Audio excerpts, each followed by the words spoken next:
Baik, jamaah, ini ada pertanyaan. Benarkah hewan kurban kelak menjadi tunggangan di atas sirat? Adakah dalilnya? Apabila tidak benar, yang benar seperti apa, Ustaz? Wallahu a'lam bishawab, jamaah ya. Ana tidak pernah membaca hadis yang sahih bahwasanya hewan kurban itu akan menjadi tunggangan kelak di padang mahsyar. Memang orang-orang yang bertakwa, kata Allah, wa nahsyurul muttaqina yauma idzin. Apa ayatnya? Bukan muttaqin. Ila rahman wa nahsyurul muttaqina ila rahmani wafda. Orang-orang yang bertakwa itu kelak di padang mahsyar digiring menuju Allah wafda, seperti delegasi-delegasi tamu-tamu negara. Mereka naik kendaraan, naik onta-onta. Soalnya kalau bicara jadi kendaraan, gimana kalau korbannya kambing? Nggak bisa jadi kendaraan. Wallahu a'lam jemaah. Tapi yang jelas korban itu akan memberikan syafaat juga kepada antum sebagai amalan antum. Tapi kalau jadi kendaraan, anda nggak tahu. Wallahu a'lam bishawab. Ustadz, apakah dalil bahwasanya hewan kurban akan menjadi kendaraan di akhirat? Saya baru dengar bahwasanya kalau kita sembelih korban nanti jadi tunggangan kita di akhirat. Pertama, ini agak aneh karena hewan kurban itu yang paling afdal adalah kambing. Yang paling afdal adalah apa? Kambing. Karena Nabi nyembelih kambing. Dan kita tahu kambing itu bukan tunggangan. Kambing itu bukan apa? Tunggangan. Tunggangan itu onta, ya. Kuda, iya, ya. Saya tidak tahu hadis tersebut. Kalau ada yang bilang demikian, sampaikan dalil. Saya pernah mendengar bahwa kurban kita akan menjadi kendaraan orang yang berkurban saat di akhirat. Apakah benar, Ustaz? Oh ya, saya pun demikian. Pernah mendengar dan membaca juga referensi-referensi terkait, khususnya ada riwayat yang disandarkan kepada Nabi SAW dengan kalimat istafrihu dhahayakum, ya, gemukkanlah, baguskanlah hewan-hewan sembelihan kalian, fa innaha matayakum ala sirat.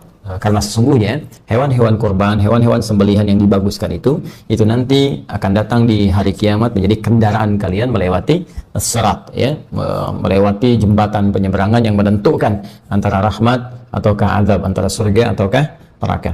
Namun demikian persoalannya, riwayat ini dan riwayat-riwayat terkait, ya, nanti ada beberapa jenis lafaz-lafaz yang berbeda. Ada yang thamminu, ya, atau yang azimu, ya, besarkan, baguskan, cari yang terbaik di hewan kurban kalian, dan ujungnya sama, bahwa sungguhnya hewan-hewan itu akan menjadi kendaraan tunggangan kalian saat melewati as-sirat atau di hari kiamat. Seluruh riwayat-riwayat ini persoalannya dinilai oleh para ulama-ulama pakar di bidang ahli hadis itu sebagai riwayat-riwayat yang sangat lemah, bahkan sebagian diantaranya tidak memiliki asal, ya, sehingga disebut hadis-hadis yang bermasalah. Bahkan Ibnu Arabi Al-Maliki menyebut hampir seluruh hadis-hadis yang terkait dengan keutamaan-keutamaan penyembelihan korban, ya, yang dimaksudkan keutamaan ini yang berlebihan, yang seperti tadi disampaikan, itu tidak ditemukan kekuatannya, ya, atau dipandang lemah, ya, dalam persoalan-persoalan terkait dengan keutamaan-keutamaan penyembelihan hewan kurban.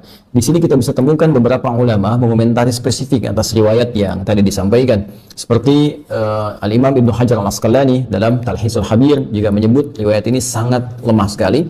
Demikian dengan misalnya As-Sakhawi, ya, As-Sakhawi pakar di bidang penelitian hadis, beliau punya kitab namanya Maqasidul Hasanah, juga senada dengan Ibnu Hajar Al-Asqalani, menilai hadisnya sangat lemah sekali. Demikian juga Al-Munawi dalam Faidul Qadir, beliau menyebut bahwa ini pun sangat lemah sekali.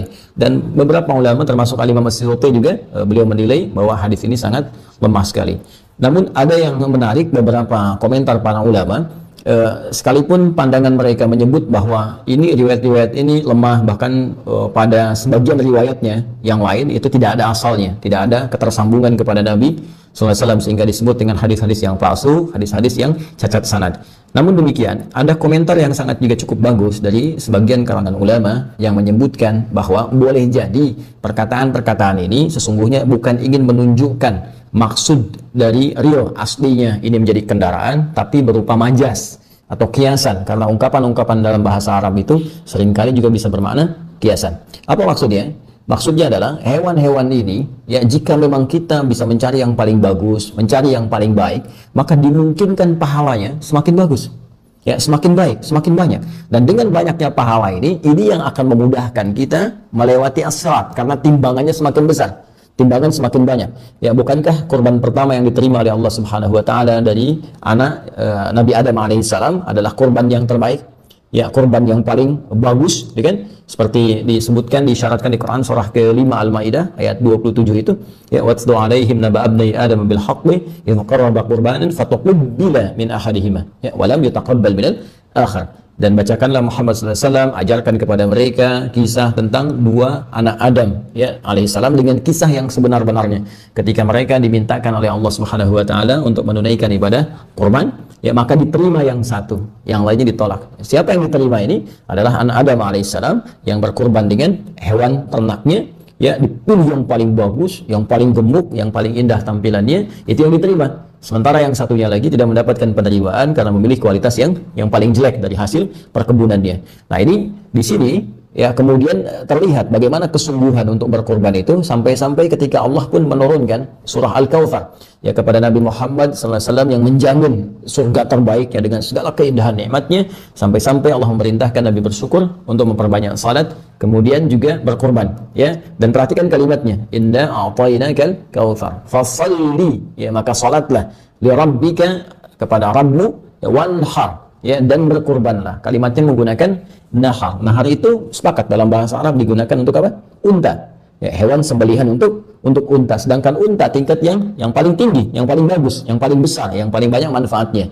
Nah, ini memberikan isyarat kepada kita bahwa jika kita akan berkorban, maka dengan anggaran yang mungkin kita bisa keluarkan, cari yang paling bagus hewannya. Jika harta kita misalnya cukup berlebih, maka dengan harta itu cari yang paling terbaik. Ya, cari yang paling bagus, yang paling gemuk, yang paling banyak manfaatnya. Maka dari situ, apa yang bisa didapatkan? Keikhlasan kita dengan berkorban itu yang menjadikan pahala bisa berlipat. Dengan pahala berlipat, mizannya semakin kuat, semakin berat. Dan dengan semakin berat ini, itu yang berpeluang kemudian menghadirkan ridha Allah Subhanahu wa taala, menutupi kesalahan kita sehingga mempercepat kita melewati sirat.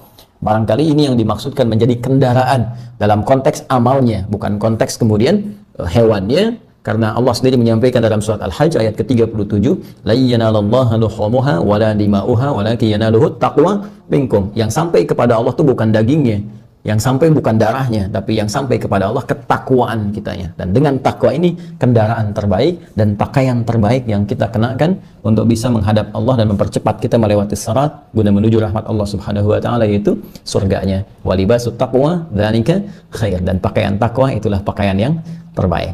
Jadi kita simpulkan dari segi sanad kualitasnya sangat lemah, bahkan bukan hanya sangat dhaif jiddan, tapi juga ada yang la aslalahu, nggak ada asalnya, ada yang palsu dan sebagainya. Tapi dari segi matannya, dari segi isinya, ada isyarat yang menunjukkan ini bermakna kiasan, dalam arti pemahaman memperbagus hewan kurban supaya pahalanya banyak, dan dengan pahala itu itulah kendaraan terbaik untuk menuju surga dengan rahmat Allah Subhanahu wa ta'ala. Saya kira demikian cara memahaminya. Semoga Allah Subhanahu wa ta'ala meringankan segala apa yang kita ikhtiarkan untuk mudah dilakukan dan semuanya mendapatkan penerimaan di sisi Allah Subhanahu wa ta'ala. Sekali lagi, jangan bersandar kepada hadis ini karena hadisnya sangat lemah, bahkan sebagian besar adalah diduga palsu, tapi boleh memaknai hadis ini dengan makna kiasannya dengan pengertian yang tadi saya sampaikan. Allah ta'ala alam bissawab. Kemudian tidak berkurban sama sekali. Innaha la ta'ti yaumal qiyamah, kurban itu nanti akan datang pada hari kiamat, biquruniha dengan tanduknya, wa azlafiha dengan bulunya, wa ash'ariha dengan bulunya, wa azlafiha dengan kukunya. Tanduk, bulu, kuku itu sampah. Belum pernah orang ngundang saya, Ustaz Somad nanti datang ke rumah ya, kita makan gulai bulu dan kuku. Tanduk, bulu, kuku sampah. Apa makna hadis ini? Sedangkan tanduk, bulu, kukunya saja bersaksi di hadapan Allah nanti bahwa orang ini sudah berkurban. Apalagi dagingnya, lemaknya, kepalanya, kulitnya, maka semua akan bersaksi di hadapan Allah. Yang sudah berkurban, alhamdulillah. Yang belum daftar, segera daftar ke Masjid Al-Ikhlas, insya Allah. Yang sudah dikasih tahu tetap nggak mau berkurban, innalillah. Fasalli li rabbika wanhar. Allah sudah kasih kita banyak. Inna a'tainakal kautsar. Allah cuma minta dua. Fasalli, salat. Wanhar, berkurban. Salat amal badan, tegak, ruku, sujud, i'tidal, tasyahud, salam. Wanhar, harta keluar berkurban. Kalau ada orang yang membencimu, mengejekmu, menganiaya, mau menyantet, mau membunuhmu, inna syani'aka huwal abtar. Pembencimu nggak usah kau pikirkan, itu urusan Allah, serahkan aja sama Allah Subhanahu wa taala. Makanya kalau ada yang membuli, yang mengejek, bacakan itu inna syani'aka huwal abtar. Yang penting kita sudah beribadah kepada Allah Subhanahu wa taala. Katanya Pak Ustadz, daging hewan kurban ini nggak boleh dimakan. Kurban nazar nggak boleh dimakan. Saya bernazar kalau anak saya lulus P3K tahun ini saya berkurban, tapi kalau nggak lulus saya nggak berkurban sampai mati. Itu nggak boleh dimakan. Adapun kurban yang untuk kita semua kurban sunat, maka amat sangat baik sekali. Fatibu